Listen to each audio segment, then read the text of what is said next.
Welcome to the channel. You're watching some old course material, some videos that I did for courses that I've done over the years. Enjoy. I just thought it would be fun to put them up on YouTube since they're just sitting here, not getting utilized. So you can take a look and see kind of the history of what I've went through to learn to market online using video, affiliate marketing, websites, and blogs. So enjoy the videos. Cheers. Hey guys, I'm going to show you an actually really cool program website that I like to use for creating graphics and thumbnails and stuff. You can also use this for any other type of graphics that you might need for Instagram or Facebook or Twitter or anything like that. It's called Snappa. There'll be a link below. And you can sign up for your free account. I use the free version. You don't need to use the paid version to do this. But what you can do is actually come in here and create different thumbnails for YouTube. And it's really important to have thumbnails for YouTube just because it draws attention to people. So it doesn't really affect the ranking too much, but it draws more people to your video, so which is good. You definitely want that. So, you can come in here and edit this stuff. And I'm going to actually turn it over to Snappa's. They have a demo video that I'm going to play for you. And it's going to teach you everything you need to know about Snappa in under 10 minutes. So go ahead and take a look at that. It'll be starting shortly. Hey everyone, this is Christopher from Snappa, and in this video I'm going to teach you everything that you need to know about Snappa in less than 10 minutes. So once you log into the app, you'll be presented with the Create a Graphic screen. And here you can enter your own custom graphic size dimensions, or you can pick from any of our preset sizes that we have available. In this example, I'm going to click Twitter. And then in here, we have all kinds of great templates that you can choose from, but we're going to create from scratch in this example. So once you're in the graphic editor, you'll be presented with all of your editing options here on the left. So we're going to start with the background tab. So once you're in the background tab, you'll see that we have all kinds of great images from our library that you can choose from. And of course, you can search this library. So if we search business, for example, it'll give you all of the business images that we have available. By default, it's going to be sorted by latest, but we can also search by trending, which will give you the most popular photos that we have available as well. So to add them onto the canvas, all you need to do is click here and it will load the image onto the canvas. So you also have other options available too for the background. We have patterns. So these are the different patterns that we have available. You can also upload your own images by clicking the Uploads tab. And finally, we can also have plain background colors. So if I click Remove Background, then I go into the background color. I can now choose, colors that we can add to the background as well. So I'm going to go back and select this background image. And one more thing you can do if you want to change the positioning of the background, just click this background reposition button. And then here you can move the background around, adjust it how you please, and click apply to save your changes. So next thing I want to show you is the effects tab. So once you have an image selected, you can add a color overlay by just dragging the slider. We can of course change the color available here.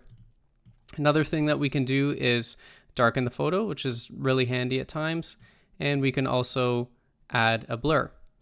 Down below, we have different advanced options that you can play around with. One thing I'll point out is the saturation. If you want to take a color photo and make it black and white, just move the saturation all the way to the left, and that's how you can accomplish that. All right, next thing I want to show you is in the Shapes tab. As you can see, we have all kinds of different options available. I'm going to go ahead and add a rectangle here. So if we click on it, you can see we can access the anchor points. So all I need to do is drag, and then we can make the shape bigger and smaller. I could also, use this anchor point here, and we can change the rotation as well. So I'm going to line it up here, and then we can change the color. I'm going to go ahead and change the color to blue. You can also add a border, which you could see here. Just going to select none for now, and we can even round the corners. So instead of having straight corners, if I type in here, you'll see that the corners get rounded off. And last but not least, we can change the opacity to create some transparency. So I'm actually going to leave this around 90. So If we go back into the shapes tab, now we have the outline shapes. So if I add that one in, I'm just going to go ahead and overlap this onto our shape, line it up in the middle, and change the color to white. So there's all kinds of really cool things that you can do for shapes. That's how we create a lot of our templates. And we even have a dedicated video that you can check out if you want to learn a little bit more about utilizing shapes. Okay, so the next thing I want to do is head to the text tab. Here we have different options for heading, subheading, body text, and basically it's just to give you a starting point for the size. So to edit the text, just double click on the text box and you'll see the text gets highlighted. And here you can type anything. I'll go ahead and type Business 101. To change the width of the text box, just click and drag these anchor points here. I'm going to go ahead and line this up in the middle of our graphic. Now on here we have all kinds of different font options. As you can see, when you hover over the different fonts, it'll actually change in real time so you can see how it looks. You can increase or decrease the size of the font here. You can change the color. You can change the alignment, letter spacing, which is really cool. All you gotta do is click and drag. It's really simple. Same thing with line height. You can increase line height as well. And we can also add shadows here.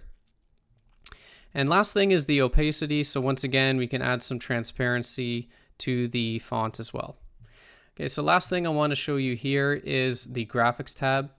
So here we have all kinds of icons and stuff that you can choose from. Of course, you can search this. So if we search business, it'll give you all of the icons. And if you go to the uploads tab here, you can load your own company logos and stuff like that. So as you can see here, we can, add Snappa to the logo if we wanted to. So everything here on the left is basically what you'll need to actually create the graphics. And now I just want to take a second to give you a few more options in terms of creating the graphic. So first thing is on the bottom here, you'll notice there's zoom. So if you're dealing with an intricate graphic and you really want to focus in on a certain area, you can zoom there. And if you click the fit button, it'll automatically adjust to fit your screen resolution at the highest size possible. So next thing here I want to show you is a layer. So I'm just going to move this text over to the left so you can really see this. If we click this move layer back button, you'll see that now it's behind this square outline layer. And if we click it again, now it moves even behind the blue square layer button. So this is great if you have multiple layers and you need to change the positioning. That's how you can do that. Next thing you can do is duplicate the layer with this button here. And this will also work with keyboard shortcuts. So if you do Command C or Command V, you can copy and paste layers that way. Of course, we can delete layers by either clicking this button or using the delete key on your keyboard. And we have the undo and redo functionalities. And again, this works with Control Z and the different keyboard shortcuts. So I'm just going to line this up again in the middle. And of course, we also have toggle. So we have auto align functionality, as you can see, but sometimes you want to see the different proportions using a grid. So we have that available. Now, last thing I'm going to show you here in terms of added features, which is one of our best features, is the resize function. So right now we have the Twitter graphic. Let's say I wanted to convert this into a YouTube thumbnail. I just click the YouTube thumbnail. Now you can either open it as a new graphic, so we'll create a copy, or you can override the existing one. So as you can see in just 2 clicks, I've automatically created a YouTube thumbnail based on a Twitter graphic that I already have created. So this makes it super easy to design an image once and automatically convert it to different sizes. Just keep in mind that depending on what you have on the canvas and what size you select, you may need to do a bit of minor adjusting afterwards, but it's usually super quick. Okay, last thing here is the naming. So just click the pencil and we can rename it. So once you download your image, it'll download it with this name, so you can easily find it on your computer. Okay, so now I'm going to save this graphic and then I'm going to show you the saved image area. So if you click on Menu, Save Graphics, this will give you all of the images that you've saved. And here you'll notice on the left we have folders. So we can add a new folder. We'll just call this testing for now. And then we can click this image and drag it into the folder. And you notice that once we did that, it showed the link to the folder that it's in. So if we click into here, this will show you all the images in your folder. As you can see, we only have one because we just added it. Now from here, you can remove it from the folder, you can rename it, you can also duplicate it, and you can delete it. So all kinds of options. Now to go back, just click all your graphics, and this will show you all the graphics again, and you can search your entire graphic library. So I'm going to go ahead and select this again just to finish off this tour. So another thing we can do here, of course, is sharing your image.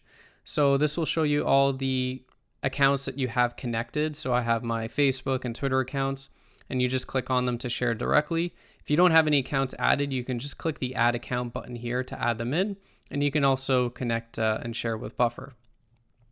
Last thing, of course, is the download option. So if we click download, we have the JPEG, the PNG. We also give you Retina options that will automatically double the resolution just in case you need it to be a little more crisp after you've designed it. And then we also have the transparent background.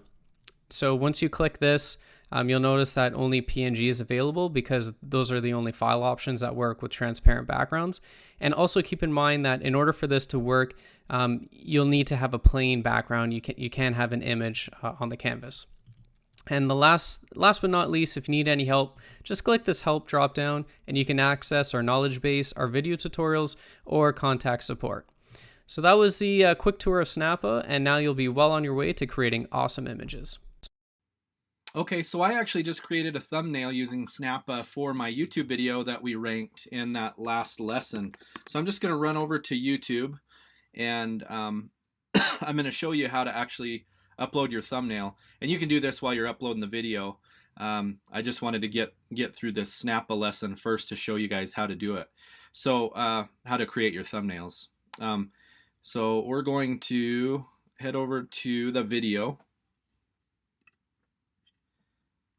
and I'll go ahead and click on this, and I just want to click on edit video, and that'll bring us back into here, and then our custom thumbnail.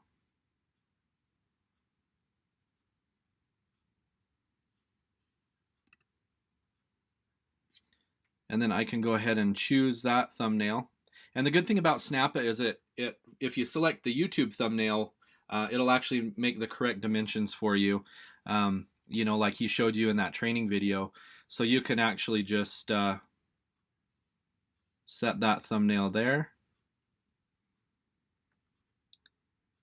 And now we're all set. So you can see, this will load here. Internet's going a little slow. So my new thumbnail is there, and so now when we search for this, you know, it'll show that thumbnail, just as easy as that.